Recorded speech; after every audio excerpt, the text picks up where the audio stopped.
আপনি মুহররমের 10 তারিখে রোজা রেখেছেন, তারা তো ইহুদি সম্প্রদায় এই তারিখে রোজা রাখে, খ্রিস্টান সম্প্রদায় এই তারিখে রোজা রাখে। তাহলে আমরা কি ইহুদি নাসারাদের মতো এই তারিখকে সম্মান করব? আল্লাহর হাবিব সাল্লাল্লাহু আলাইহি ওয়াসাল্লাম ডাক দিয়ে বলেন, হে আমার উম্মতেরা শুনো, আমি যদি আগামী বছর দুনিয়ার জমিনে অবস্থান করি তাহলে মুহররমের 9 তারিখে রোজা রাখবো, 10 তারিখে রোজা রাখবো। জোরে বলেন না সুবহানাল্লাহ। 10 তারিখের রোজাকে তিনি বাদ দেন নাই।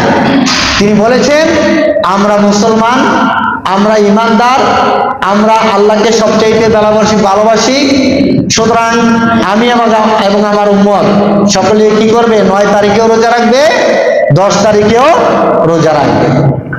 সুহাদায়ে কারবালার ঘটনা মুহররমের 10 তারিখে ঘটে গিয়েছে, সেজন্য মুসলমানদের নিকটে, আমাদের নিকটে এটা একটা তাৎপর্যপূর্ণ ঘটনা।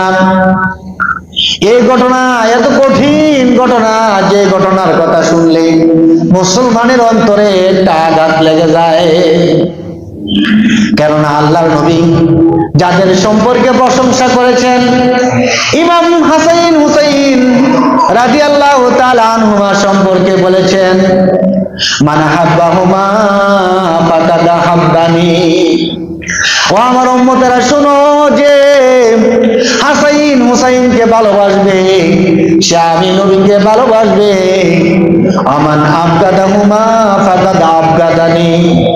ইমাম হাসান হুসাইনের সাথে যারা শত্রুতা করবে তারা যেন আমি নবীর সাথে শত্রুতা করে। সেটা দেখুন স্পষ্ট হয়ে গেল। হাসান হুসাইনের সাথে যারা বিরুদ্ধাচরণ করেছে, তাদেরকে যারা ক্ষমতা থেকে সরিয়ে দেওয়ার চেষ্টা করেছে, তাদেরকে যারা দুনিয়ার জমিনে শাহাদাত করার চেষ্টা করেছে, দুনিয়া থেকে বিদায় করার চেষ্টা করেছে, তারা দুশমনের রাসূল। ঠিক না বেঠিক? আর যারা আল্লাহর হাবিবের নাতিদের জন্য ভালোবাসা স্থাপন করে, তাদের প্রতি মহব্বতে হৃদয়ের মধ্যে ভালোবাসার কারণে দুঃখ পায়, কষ্ট পায়, এ ঘটনার মর্মাহত হয়, আর তারা হইল আল্লাহর হাবিবের বন্ধু। ঠিক না বেঠিক? নবীজির হাদিস অনুযায়ী, আমার কথা অনুযায়ী না, তার কথা অনুযায়ী, আমার নবীজির হাদিস অনুযায়ী। কেননা নবী বলেছেন, যারা হাসান হুসাইনকে ভালোবাসলো তারা আমি নবীকে ভালোবাসলো, আর যারা হাসান হুসাইনের সাথে শত্রুতা করলো এই সমস্ত লোকগুলি আমি নবীর সাথে শত্রুতা করলো। তাইলে বোঝা গেল ইয়াজিদের দল, শিমারের দল, কারবালার প্রান্তরে যতগুলা মানুষ ছিল ইমাম হাসান হুসাইনের বিরুদ্ধে ছিল তারা, এবং তারা কি হয়ে গেছে? দুশমনের রাসূল হয়ে গিয়েছে, কোনো সন্দেহ নাই। তাহলে আমলের দিক দিয়ে আমরা 9 তারিখে রোজা রাখবো, 10 তারিখেও রোজা রাখবো। আর যুদ্ধ বিগ্রহের দিক দিয়ে, এখানে যারা ঘটনা, কারবালার প্রান্তরের ঘটনার দিক দিয়ে আমরা ইমাম হাসান হুসাইনের সাথে থাকবো, এজিদের দলের বিপক্ষে অবস্থান করব, এবং এজিদপন্থী যত আছে, সীমারপন্থী যত আছে, কারবালার প্রান্তরে আল্লাহর হাবিবের নাতির বিরুদ্ধে যারা গিয়েছে সবগুলো হইল দুশমনে রাসূল। মনে করেন আমি আপনার সাথে দুশমনী আছে, মনে মনে ভাবলেন যে আমার আরেক ভাইয়ের সাথে দুশমনী থাকতে পারে, ঈমান যাবে না, ঈমান যাবে না। আপনার মা বাবার সাথে দুশমনী আছে, আপনার মা বাবার বদদোয়া আপনার উপরে থাকবে, নামাজ রোজা আল্লাহর দরবারে কবুল হবে না, শাস্তি হবে, কিন্তু ঈমান যাবে না। ভাইয়ে ভাইয়ের শত্রুতা আছে, এক মুসলমান ভাইয়ের সাথে আরেক মুসলমান ভাইয়ের শত্রুতা আছে, কিন্তু ঈমান যাবে না। কিন্তু আমার নবীর সাথে শত্রুতা থাকলে ঈমান যাবে না, থাকবে? ঈমান যাবে, বিদায় হয়ে যাবে, মুসলমান থাকা সম্ভব হবে না। তা প্যারে হাজিরিন, সেজন্য আমরা সব সময় শুহাদায়ে কারবালার ঘটনার মধ্যে ইমাম হাসান হুসাইনের পক্ষে থাকব, এবং ইয়াজিদ এবং দুশমনের রাসূলদের বিপক্ষে আমাদের অবস্থান থাকতেই হবে। আর যারা ইয়াজিদকে বাঁচাইয়ে দিতে চায়, যে ইয়াজিদের তো কোনো দোষ নাই, ইয়াজিদ তো কারবালার প্রান্তরে যুদ্ধ করে নাই, আমি তাদেরকে বলতে চাই, ইয়াজিদ তো ঘোষণা করেছে ইমাম হোসেনকে গ্রেফতার করবা, গ্রেফতার করে আমার কাছে নিয়ে আসবা, তাকে মৃত্যু পারো বা জীবিত পারো যে কোনো উপায়ে নিয়ে আসবা। তাহলে এই যে ঘোষণাটা কে দিল? ইয়াজিদ দিল না? তাহলে ইমাম হাসান হুসাইনের পক্ষে দিল না বিপক্ষে দিল? বিপক্ষে দিল। হাসান হুসাইন বিপক্ষে সবসময় ইয়াজিদ। সে চিন্তা করতাম রাজত্ব পাওয়ার জন্য আমার বাবার পরে সবচাইতে আমার বাধা হইল ইমাম হাসান হোসেন। যদি ইমাম হাসান হোসেনকে বিদায় করে দিতে পারি, মারতে পারি, তাহলে তো আমার পথটা ক্লিয়ার হয়ে এলো। সেজন্য সর্বপ্রথম যিনি এই রাজত্বের অধিকারী ছিলেন, যিনি ইসলামী খেলাফতের অধিকারী ছিলেন, ইমাম হাসান রাদিয়াল্লাহু তাআলা আনহু, যিনি হযরত আলী রাদিয়াল্লাহু তাআলা আনহুর পরে ক্ষমতায় অধিষ্ঠিত হয়েছিলেন। জোরে বলুন না সুবহানাল্লাহ। ইমাম হাসান রাদিয়াল্লাহু তাআলা আনহু কি করলেন? আমি তো বয়সে ছোট, আমি আমিরে মুআবিয়া রাদিয়াল্লাহু তাআলা আনহু, আমার নানার একজন ভালো সাহাবী ছিলেন, তাকে ওহী ছিলেন, আমি তাকে দিয়ে দেই, উনার পরে আমি গ্রহণ করব। চুক্তি হয়ে গেল।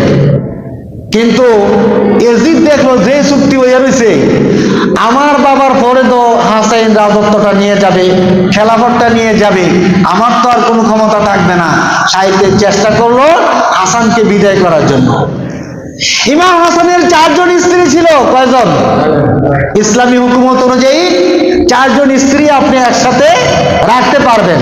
শরিয়া অনুযায়ী যদি 4টা স্ত্রীকে, আপনার 4 জন স্ত্রীকে সমানভাবে ফুরফুর দিতে পারেন, দেখাশোনা করতে পারেন, তাদের হক আদায় করতে পারেন, তাহলে আপনি 4 জন স্ত্রী একসাথে রাখতে পারবেন। এটা আল্লাহ পাকের হুকুম। কিন্তু স্ত্রী না, স্ত্রী বহুর্বিত মহিলার সাথে যদি আপনার অন্য কোনো খারাপ সম্পর্ক থাকে, তাহলে আল্লাহ পাকের নিকটে আপনাকে কি করতে হবে? জবাবদিহি করতে হবে। ইমাম হুসাইন রাদিয়াল্লাহু তাআলা আনহু কারবালার প্রান্তরে শাহাদাত বরণ করেছেন, কিন্তু ইমাম হাসান তাকে তো এজিদ আগেই হত্যা করার জন্য চেষ্টা করেছেন। কি করেছে? হাসানের 4 জন স্ত্রীর মধ্যে সবচাইতে ছোট্ট স্ত্রী ইমাম হাসান রাদিয়াল্লাহু তাআলা আনহুকে সবচেয়ে বেশি ভালোবাসতেন। ইমাম হাসান প্রত্যেকদিন ছোট্ট স্ত্রীর হাতে শরবত খাইতেন। ইমাম হাসান রাদিয়াল্লাহু তাআলা আনহুকে ওনার ছোট্ট স্ত্রী শরবত খাওয়াইতেন। ওই সময়ের মধ্যে দুষ্ট এজিদ একজন মহিলা ঠিক করলো। মহিলা ঠিক করে কইল, হাসান রে যেভাবে হোক বিষ পান করাইয়া মারতে হবে। তো মহিলা তাকে অফার করলো, অনেক টাকা পয়সা দেওয়া হবে।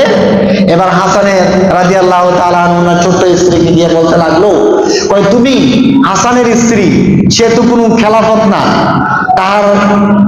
তাহার পরে আমিরে মুআবিয়া খেলাফতের দায়িত্বে আছে, তারপরে তো তোমার সন্তানরে খেলাফত দিত না, আমিরে মুআবিয়া তার সন্তানরে খেলাফত দিব। সুতরাং তুমি কি করো, তোমার স্বামীর যদি মারতারো বিষ পান করাইয়া, তাহলে এজিদের সাথে তোমার বিবাহ দিয়া দিব, তুমি রানী হইয়া যাইবা। জোরে কর না নাউজুবিল্লাহ। প্রলোভনে পইরা ইমাম হাসান রাদিয়াল্লাহু তাআলা আনহুকে সে বিষ পান করাইলো। বিষ পান করানোর পরে হাসান রাদিয়াল্লাহু তাআলা আনহু ডাক দিয়ে বলতে লাগলো, হে আমার স্ত্রী, তুমি আজকে কি শরবত পান করাইলা? আমার শরীরটা তো অস্থির হয়ে যাচ্ছে, আমার শরীরটা কিরকম হয়ে যাচ্ছে, নীলাকৃতি হয়ে যাচ্ছে, এরকম হইল কেন? স্ত্রী ডাক দিয়ে বলে, আমি তো কোনো কিছু করি নাই। এটা কি? এটা আল্লাহ বলতে পারবে, আমি তো কোনো কিছু করি নাই। কিছুক্ষণের মধ্যে ইমাম হাসান রাদিয়াল্লাহু তাআলা আনহু সেই শরবত পান করে শাহাদাতের মধ্যে দাবিত হয়ে গেলেন। তাহলে এজিদ যে ঘটনাটা ঘটাইলো, সে কি ইমাম হাসান হোসেনের পক্ষে কাজ করলো না বিপক্ষে কাজ করলো? তাহলে কোনো ব্যক্তি যদি এজিদকে সাপোর্ট করে কয় এজিদের তো কোনো দোষ নাই, সে ইমানদার না বেঈমান? আমার এই আলোচনাগুলি শুধু বাংলাদেশ নয়, সারা পৃথিবীতেই যাবে। যেখানে ফলোয়ার আছে সেখানেই যাবে, আমার ফলোয়ারদের ফলোয়ার যেখানে আছে সেখানেই যাবে। আমি তাদেরকে ওপেন চ্যালেঞ্জ করে বলছি, তোমরা ভালো হয়ে যাও। ভালো হইতে সময় লাগে না। যদি ইমানদার হইতে চাও, নিজের ইমানকে রক্ষা করতে চাও, তাহলে এজিদের দল বাদ দাও, সীমারের দল বাদ দাও, বাদ দিয়ে সেরা আহলে সুন্নাত ওয়াল জামাতের মধ্যে আসো, সুন্নিদের দলে আসো, ইমাম হাসান হোসেনকে ভালোবাসো, ইমানদার হয়ে যাবে, পরকালে মুক্তির ব্যবস্থা হয়ে যাবে। আমার ভাইরা, তোমরা তাহাজ্জুদ করতে পারো, তোমরা বড় জুব্বা লাগাইতে পারো, বড় পাঞ্জাবি কিনতে পারো, কিন্তু হাসান হোসেনের সাথে দুশ্মনী কইরা, এজিদের দালালি কইরা ইমানদার হইতে পারবা। প্যারে হাজিরিন, তাহলে ইমাম হাসানকে এইভাবে শাহাদাত করা হইল। আর ইমাম হুসাইনের ব্যাপারে করুণ কাহিনী। ইমাম হুসাইন রাদিয়াল্লাহু তাআলা আনহুর নিকটে একটা দুইটা চিঠি নয়, কুফা থেকে, বসরা থেকে 1 লক্ষর উপরে চিঠি আসলো। ও হুসাইন রাদিয়াল্লাহু তাআলা আনহু, আমরা এজিদের বর্ষতা স্বীকার করব না, এজিদের বায়াতকে আমরা গ্রহণ করব না, আমরা কুফাবাসী প্রস্তুত আছি, আপনি কুফায় চলে আসেন। কুফায় চলে আসলে আমরা 1 লক্ষ উপরে মানুষ রেডি হয়ে আছি, আপনার বায়াত গ্রহণ করব। আপনি নবীর নাতি হুসাইন, আপনাকে ছাড়া আর কাউকে আমরা বায়াত গ্রহণ করতে চাই না, কারো নিকটে আমরা বায়াত গ্রহণ করব না, একমাত্র আপনাকে, ও ইমাম হুসাইন রাদিয়াল্লাহু তাআলা আনহু, আপনাকে আমরা খেলাফতের দায়িত্ব প্রাপ্ত বৈধ লোক মনে করি, আপনার কাছে আমরা বায়াত গ্রহণ করব, আপনি আসেন। 1 লক্ষ লোক যদি রেডি থাকে, আর এই চিঠিগুলো ইমাম হুসাইন রাদিয়াল্লাহু তাআলা আনহুর নিকটে আসতে থাকে, তিনি যদি ওই সময়ের মধ্যে না যাইতেন, ইসলামী খেলাফতের দায়িত্ব গ্রহণ করার জন্য প্রস্তুত না থাকতেন, তাহলে তো আল্লাহর দরবারে জবাবদিহি করতে হতো, ঠিক না বেঠিক? আর ওনারা মৃত্যুকে ভয় পায় না, নিজের জীবন দিয়ে দিবে, দুনিয়ার জমিন থেকে শাহাদাত হয়ে যাবে। তারা ইসলামের জন্য, সত্য ন্যায়ের পক্ষে জীবন দিতে তারা প্রস্তুত, ঠিক না বেঠিক? তিনি রওনা হয়ে গেলেন, প্রথমত মক্কার দিকে যাবেন। সাহাবায়ে কেরাম রিদওয়ানুল্লাহি তাআলা আলাইহিম আজমাইন ডাক দিয়ে বলে, হে দয়াল নবীর নাতি হুসাইন রাদিয়াল্লাহু তাআলা আনহু, আমরা আপনাকে একা একা দিতে চাই না, আপনার যাওয়ার কোনো প্রয়োজন নাই। কুফাবাসীর চিঠি পাইয়া কখনো কুফায় যাবেন না। ইমাম হাসান রাদিয়াল্লাহু তাআলা আনহু তাদের প্রস্তাবটা গ্রহণ করলেন। মুসলিম বিন আকিল, ইমাম হুসাইন রাদিয়াল্লাহু তাআলা আনহুর চাচাতো ভাই, মুসলিম বিন আকিলকে তিনি কুফার মধ্যে পাঠাইলেন। মুসলিম বিন আকিল যায় দেখতে লাগলেন যে সত্যি যে চিঠিগুলো আসছে এগুলো সত্য, এবং সেখানে লক্ষ লক্ষ মানুষ ইমাম হুসাইনের নিকটে বায়াত হওয়ার জন্য প্রস্তুত হয়ে আছে। জোরে কর না সুবহানাল্লাহ। তো ইতিমধ্যে 12,000 লোক ইমাম হাসানের পক্ষে তারা মুসলিম বিন আকিলের নিকটে বায়াত গ্রহণ করছে। জোরে কর না সুবহানাল্লাহ। 12,000 লোক যখন একাধারে বায়াত গ্রহণ করলো, মুসলিম বিন আকিল কয়েকদিন পরে দেখলেন এখন ইমাম হুসাইন রাদিয়াল্লাহু তাআলা আনহুকে পত্র লেখা যায় কুফায় আসার জন্য। তিনি পত্র লেখা একজনের মারফতে কুফায় পাঠাইয়া দিলেন। ইতিমধ্যে কুফার যে গভর্নর ছিল সে খবর পাইয়া সমস্ত মানুষকে পাকড়াও করার জন্য প্রস্তুত গ্রহণ করলো। মুসলিম বিন আকিলকে তারা গ্রেফতার করে ফেললো। ইমাম হুসাইন রাদিয়াল্লাহু তাআলা আনহুর নিকটে তিনি খবর আর দিতে পারলেন না যে আমাকে গ্রেফতার করা হয়েছে। ইমাম হুসাইনের পক্ষে যারা ছিল সবাই ইবনে জিয়াদের বয়ে, এজিদের বয়ে, এজিদের দুশরদের বয়ে তারা সবাই লুকাইয়া পালাইয়া গেছে। এখন যে আর হুসাইনের পক্ষে লোক নাই, তিনি কি করতে পারলেন না, সেই খবরটা দিতে পারলেন না। দেওয়ার পরে এদিকে চিঠি চলে গেল। ইমাম হুসাইন রাদিয়াল্লাহু তাআলা আনহু চিঠি পাইয়া কুফার দিকে রওনা হয়ে গেলেন। কারবালার প্রান্তরে গিয়ে পৌঁছলেন। আর তৎকালীন সময়ে হাজার হাজার লোক আইসা, এজিদ বাহিনী আইসা ইমাম হুসাইনকে চারদিক দিয়ে ঘেরাও করে ফেলল। তখন নবীজি সাল্লাল্লাহু আলাইহি সাল্লামের একজন সাহাবী ছিলেন, তার নাম ছিল হযরত হুর রাদিয়াল্লাহু তাআলা আনহু। চিৎকার করে বলতে লাগলেন, ও এজিদের বাহিনীরা, ও ইবনে জিয়াদের দলেরা, তোমরা আজকে কার বিরুদ্ধে যুদ্ধ করবে? আমরা আজকে কার বিরুদ্ধে যুদ্ধ করার জন্য এসেছি? নবীর নাতির বিরুদ্ধে যুদ্ধ করা আমার পক্ষে সম্ভব না। তিনি তার অনুসারীদেরকে নিয়ে ওই যুদ্ধের মাঠেই ইমাম হুসাইনের দলে চলে আসছে। জোরে কর না সুবহানাল্লাহ। তাইলে বোঝা গেল কারবালার প্রান্তরে এই হুর রাদিয়াল্লাহু তাআলা আনহুর সাথে যারা ইমাম হুসাইনের রাদিয়াল্লাহু তাআলা আনহুর পক্ষে চলে আসছে তারা ইমানদার, আর যারা নবীর নাতিকে ভালোবেসে ইমাম হুসাইনের পক্ষে আসতে পারে নাই তারা হইল বেঈমান। এই কথা কি আর বুঝার কারো বাকি আছে? কারোর কোনো বুঝার বাকি নাই। কিন্তু এজিদের দল ইবনে জিয়াদের দল, সীমারের দল বলতে লাগলো, এখন যদি হুসাইনকে ছাইরে দেই, আমাদের হাত ছাড়া হয়ে যায়, তাইলে আমরা যে প্রমোশন লাভ করব, দুনিয়াবি অনেক বড় বড় পদ লাভ করব, টাকা পয়সা লাভ করব, এগুলো তো আমরা লাভ করতে পারবো না। এখনই ডর, তাকে শেষ করতে হবে। জোরে কর না নাউজুবিল্লাহ। এই ঘটনাগুলি ইনশাল্লাহ আরো বিশদভাবে সামনে ইনশাল্লাহ আলোচনা করা হবে। ওই তারিখটা আসলে মুহররমের তারিখে মুহররমের মাহফিল হবে, বিশদ ব্যাখ্যা সহ আলোচনা করা হবে। তবে মুহররমের প্রথম তারিখ থেকে আরম্ভ করে 9 তারিখ পর্যন্ত বেশি বেশি করে আল্লাহ পাকের ইবাদত আমাদের করা দরকার। যাদের সম্ভব হয় মুহররমের 1 তারিখ থেকে রোজা রাখবে, আর যদি না পারা যায় তাহলে 9 তারিখ 10 তারিখ এই 2টা রোজা আমাদেরকে রাখার জন্য সবচাইতে বেশি গুরুত্ব সহকারে চেষ্টা করতে হবে। কারণ আল্লাহর নবী সাল্লাল্লাহু আলাইহি সাল্লাম নিজেও 9 তারিখ 10 তারিখ রোজা রাখার জন্য উৎসাহিত হয়েছেন, সাহাবায়ে কেরামকেও উৎসাহিত করেছেন। জোরে কন্যা সুবহানাল্লাহ। ইসলাম জিন্দা হতে হয় হারবে কারবালা কি বাত। এজন্য মুসলিম মনীষীগণ, মুসলিম স্কলারগণ বলেছেন, কারবালার প্রান্তরে যুদ্ধের পরে প্রকৃত ইসলাম উদ্ভাসিত হয়েছে।